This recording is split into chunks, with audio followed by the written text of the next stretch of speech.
Okay, Tacoma. Here we are up in the passenger front bed, and I drilled 2 holes down through there, sealed it up with fiberglass tape, heat tape, and then aluminum duct tape. That's the oxygen or the input, and this just sits on there with a wooden lip to fit into that slot right there. And then I've got a thick one to allow me to sit on it, and a spacer so it doesn't slide. Okay, so the whole thing's stable. You can see the 4 screws here, and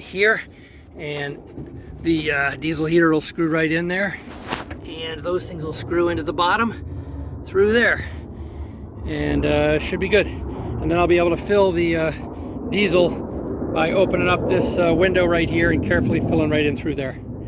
Okay, should be good front. And then the exhaust on this thing and the controls are nice and accessible right here. Nice and accessible. My power station will be right in here or on that board. My DC fuse block will be in here somewhere, so all the runs will be short. And the exhaust, I can come right out of there and pipe it up in there if I really want heat. Otherwise, just go through the whole truck. Okay, here I go underneath. That is the passenger tire coming up towards the cab, and there is the muffler right there. And looking up, you can see I've got the what do we got?